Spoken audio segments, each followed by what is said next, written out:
श्रीमल्लक्ष्मण योगी पुंगव महापूर्णौ मुनिं यामुनं रामं पद्मविलोचनं मुनिवरं नादं जडद्वेषिनं चेनेशं चियमिन्दिरातहतरं नारायणं चंचये ब्रह्माण्डागुरवच्चाचा चित्तं दैवं त्रियप्पति आचार्य श्रीमदाचार्य तन्तु मे जन्म जन्मनि मते लक्ष्मीनृसिंह परब्रह्मणे नमः श्रीमते श्रीवंशटगोपति रंगनाथ यतीन्द्र महादेशिकाय नमः अथेच चिदचित् वस्तु चेचिने चेचसायिने निर्मलानंद कल्याण निधये विष्णवे नमः चताकमैक विज्ञेयं समतीतचराक्षरं नारायणं तदा वन्दे निर्दोषाते च तद्गुणम् முதல் ரெண்டு மங்கள ஸ்லோகங்கள். இது வேதார்த்த சங்கிரகம் விஷ்ணு தத்துவ விநிர்ணயம்ங்கிற ரெண்டு கிரந்தங்கள்ல ரெண்டு ஆச்சாரியர்கள், அதாவது விசிஷ்டாத்வைத துவைத்த ஆச்சாரியர்கள் இயற்றிய மங்கள ஸ்லோகம், பகவத் பரமான மங்கள ஸ்லோகம்.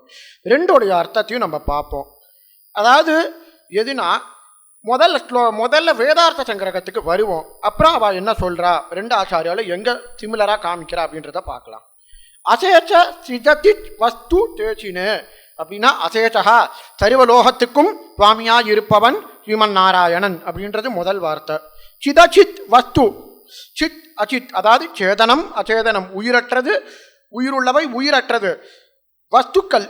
இது என்னது, லீலா விபூதியில் உடைய வஸ்துக்கள். இந்த ரெண்டு வஸ்துக்களுக்கெல்லாம் தலைவனாய் இருக்கக்கூடியவன் அவன் ஒருத்தன் மட்டும்தான் அப்படின்றத சொல்றார். வஸ்து சேச்சின சேச்சன் சேச்சி ஸ்வபாவம், பரமாத்மாங்கிறவன் சேச்சி நம்ம சேச்சன். அப்போ அப்படின்னா இந்த ஜீவாத்மா பரமாத்மாவுக்கு மட்டுமே ஆட்பட்டு இருக்கை அப்படின்றத சொல்றார். நாம் எல்லாரும் அவனுக்கு தாசன், அவன் நமக்கு தலைவனாக இருக்கின்றான். ரெண்டாவது சேச்சசாயினு அப்படிங்கிற பதத்துக்கு எப்படி பிரயோகம் பண்றார்னா ஆதிசேஷனை மட்டும் படுக்கையாய் உடையவன் அப்படின்றது பிரயோகம்.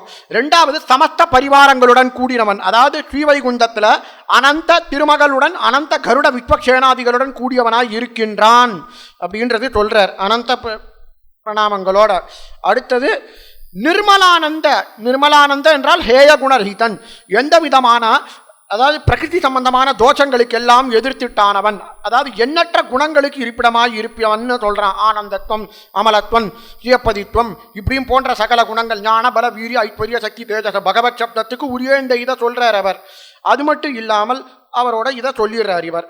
அதனால அனந்தனா இப்போ உபனிஷத் சொல்றது சத்ய ஞானம் அனந்தம் பிரம்மா.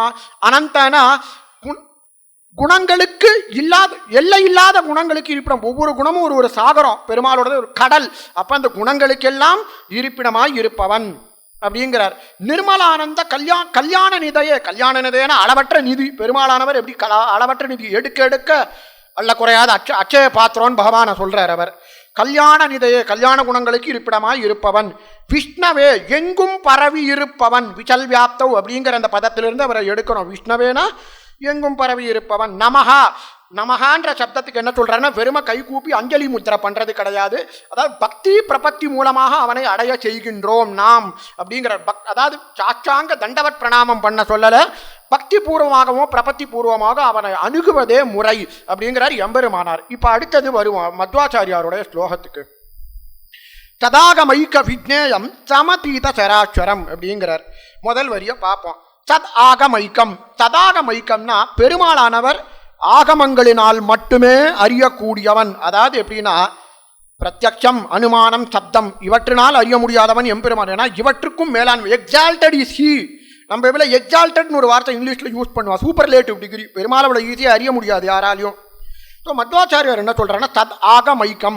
ஆகமம்னா எந்த ஆகமங்கள், சாத்வீக முறைப்படி இருக்கக்கூடிய ஆகமங்கள். அது ரெண்டாவது மங்கள ஸ்லோகத்தில் குறித்து காட்டுறார். ருகாத்யா பாரதம் செய்வ பாஞ்சராத்திரம் அகிலம் மூல ராமாயணம் ச அப்படிங்கிறார். அப்போ சதாகமங்களால் பாஞ்சராத்திரம் 18 புராணங்களில் சாத்வீக புராணங்கள். அது மட்டும் இல்லாமல் மத்வாச்சாரியார் சொல்லக்கூடிய அதாவது மூல ராமாயணம் பாரதம் போன்றவை எல்லாம் பெருமாளுடைய பரத்துவம் என்பதை எடுக்க காட்டுகின்றன அப்படிங்கிறார். விக்னேயம்னா ரெண்டு ஆச்சாரியாலும் சரி, ராமானுஜராகட்டும் மத்வாச்சாரியாராகட்டும், ரெண்டு பேருமே தன்னோட இதை இந்த கிரந்தத்தை நிர்மாணம் பண்ணதுக்கு ஒரே காரணம் என்னவென்றால் இஷ்டதேவதாதா நமஸ்காரம் மட்டும் இல்லை, இந்த கிரந்தம் விக்னம் இல்லாமல் இருக்க வேண்டும்னு பண்ணா. ரெண்டாவதாக என்னதுன்னா மற்ற சீடர்களுக்கும் இது ஒரு எடுத்துக்காட்டு. இவா மங்கள ஸ்லோகம் எழுதி பண்ணலன்னா பிற்காலத்தில் யாரும் பண்ண மாட்டா அப்படிங்கிற எக்ஸாம்பிள் அவர் செட் பண்ணார் ரெண்டு ஆச்சாரியாலும். சமதீத சராட்சரம் அப்படின்னா பெருமாள் சரம்னா இறப்புடையவை, அக்ஷரம் இறப்பற்றவை. அப்பனா இது எல்லாத்தையும் தாண்டி நிற்கிறவன் தான் பரமாத்மா. ஸோ பரமாத்மாவானவன் இறப்பவை இறக்காதவை சிரஞ்சீவி தத்துவத்துக்கும் அப்பாற்பட்டவன் அப்படின்றார். தமசி நாராயணம் சதா வந்து நாராயணன்றது ஒரு நாமம் உண்டு. ரெண்டு பேரும் பேர்ல தான் வேறுபடுறால தவிர எல்லாம் பரமாத்மாவாகிய ஒருவனையே தரிசிக்கின்றனர். சதா வந்து எப்பொழுதும். இப்ப அவர் நமகான்றார் பக்தி பிராப்திய பூர்வம். இவர் சதா வந்து நிர்தோஷா இவர் நிர்மலானந்தான்றார், இவர் நிர்தோஷன்றார். நிர்தோஷம் என்றால் எல்லாவித ஹேய குணரகிதன், எந்தவித தோஷங்களுக்கும் எதிர்த்திட்டானவன் பரமாத்மா. நிர்தோஷேச்ச தற்குணம், எல்லா குணங்களுக்கும் இருப்பிடமாக இருக்க நாராயண நமஸ்காரம் பண்றேன் அப்படிங்கிற ரெண்டு ஆச்சாரியாலும் ஸ்ரீமன் நாராயணனே நமஸ்கரித்தனர். அவனுடைய கல்யாண குண மேன்மைகளை கூறினர். இருவரும் தன்னுடைய இஷ்ட தேவதா நமஸ்கார பூர்வமாக செய்து கிரந்தங்களை எழுதியுள்ளனர் என்றுதான் இது ரெண்டுத்துக்கும் உள்ள கருத்துக்கள். நன்றி, வணக்கம்.